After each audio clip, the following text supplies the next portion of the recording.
तुम अपनी हद से बढ़ रहे हो। मेरी क्या औकात है भैया कि मैं हद से आगे बढ़ूं। फिर भी जो आपने जुमला कहा है ना, उस पर गौर करें कि हद से कौन बड़ा है। और मैं तो यहां आना भी नहीं चाह रहा था, फरी ने जबरदस्ती मुझे यहां भेजा था। अच्छी तरह जानता था मैं कि मैं यहां आकर अपनी बेइज्जती ही करवाऊंगा। हाँ, तो हमेशा ही तुमने फरी का सहारा लिया है। अपने मुतालबात मनवाने के लिए तुमने उसी को ढाल बनाया है हमेशा। और क्या कहूं मैं तुम्हें। अगर इस बार आपकी बहन ने मुझे मजबूर किया था यहां आने के लिए। जानता हूं, अच्छी तरह जानता हूं, मेरी मासूम बहन को पता नहीं किस तरह तुमने शीशे में उतारा है। आप बहुत घटिया इल्जाम लगा रहे हैं मुझ पर। इसलिए कि मैं जानता हूं कि ये पैसे तुम्हें गोडाउन खरीदने के लिए नहीं चाहिए। कोई स्टोरी सुनाई होगी तुमने फरी के सामने, ताकि वो तुम्हारे पैसों के लिए मुझसे सिफारिश करे। फरीद से अगर मुझे सिफारिश करवानी होती ना, तो मैं झूठ क्यों बोलता, ड्रामा क्यों करता।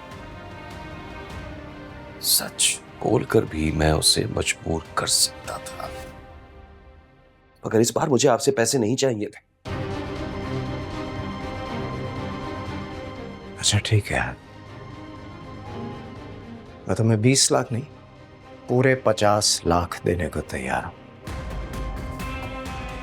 मगर मेरी एक शर्त है। जी कहिए कि क्या क्या शर्त है। मुझे गोडाउन के मालिक से मिलवा, डील मैं खुद बनाऊंगा। मतलब आपको मुझ पर भरोसा नहीं। आप ये समझते हैं कि मैं आपके सारे पैसे हड़प कर जाऊं। जो मर्जी आए समझ लो, यही शर्त है। लानत भेजता हूं मैं ऐसे पैसों पर जो इतनी बेइज्जती के बाद मिले। आप रखें अपने पास अपने पैसे, और मैं जाकर अभी फरी को बताता हूं। बड़े मान से भेजा था ना उसने बड़े भैया के पास। जा रहा हूं मैं।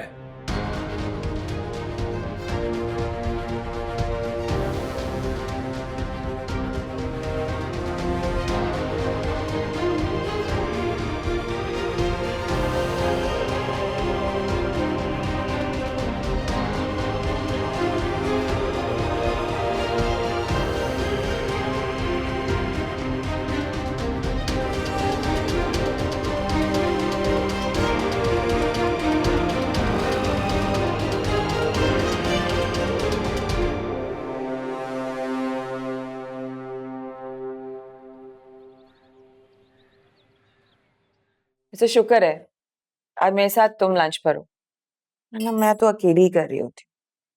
क्यों? महविश भाभी और जोया नहीं आपके साथ खाना खाते? हाँ, महविश भाभी और जोया, क्या बात कर रही हो। उनको अपने नखरे उठवाने से फुर्सत मिले तब ना। कमरे से बाहर आए, कुछ दुनिया में देखें क्या हो रहा है। नहीं, अपने नाज उठवाने में मसरूफ है। और उनकी जो लाडली उनके अंदर घुसी रहती है, जोया। उसको कुछ नहीं करना, उनकी खुशामद करनी है, ऑनलाइन बैठ के कपड़े ऑर्डर करने हैं और वहीं पर कुछ मंगवा के खा लेना है। मेरा क्या, मैं तो अकेली थी तुम्हारी वजह से यहाँ पर। कम से कम मेरे साथ कोई है अब। एक बात कह सकती हूँ निशा? बोले, क्या हुआ? माइंड तो नहीं करोगी?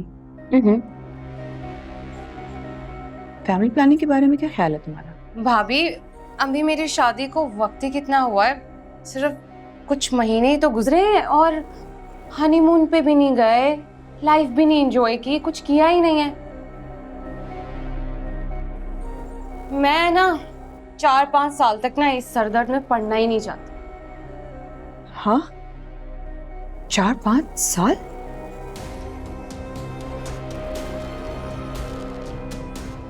अच्छा, ऑब्वियसली कहाँ कुछ देखा है, मुझे अपनी लाइफ एंजॉय करनी है अभी।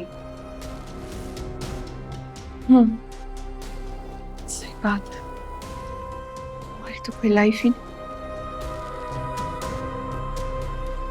खाओगी क्यों ना? गुड, बहुत मजेगा।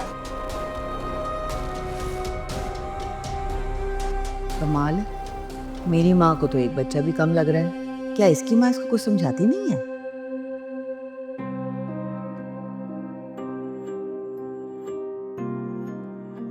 लानत भेजता हूं मैं ऐसे पैसों पर जो इतनी बेइज्जती के बाद मिले। आप रखें अपने पास अपने पैसे, और मैं जाकर अभी फरी को बताता हूं।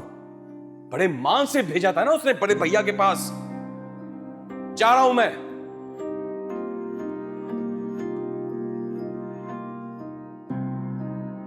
कैसे शातिर आदमी से शादी कर दी मैंने अपनी सीधी सादी बहन की।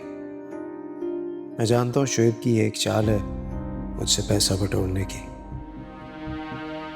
और फरी का तो ब्रेन वॉश कर दिया होगा इसने। अब तो शायद वो मुझे गलत समझेगी। क्या करूं अब? फरी को फोन करता हूं और उसे समझा देता हूं, लेकिन नहीं, अब तक तो शुएब पहुंच चुका होगा और पता नहीं क्या उल्टी सीधी बात बताई होगी। मुझे शुएब का पक्का बंदोबस्त करना होगा। हर थोड़े दिनों के बाद कोई डिमांड कर देता है। फरी को घर बुलाता हूं और तसल्ली से बात करता हूं। सर कॉफी रख दो।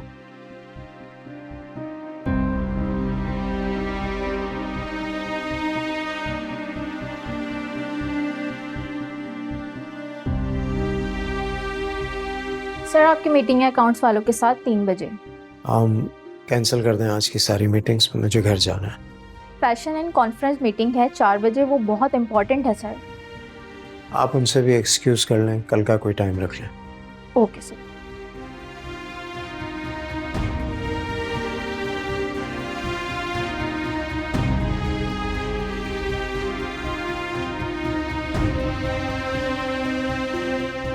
फरी के सामने जाने से पहले खुद को तैयार करना होगा। 2 की 4 लगा के बताऊंगा, बल्कि अपनी तरफ से घड़नी पड़ेंगी बातें, ताकि वो जोश में आए और भाई के सामने खड़ी हो जाए। अब भैया से पैसे निकलवाने का ये आखिरी तरीका है, और मुझे उम्मीद है ये कामयाब होगा। फरी जब भैया को खरी खरी सुनाएगी तो वो मजबूर होके पैसे दे देंगे।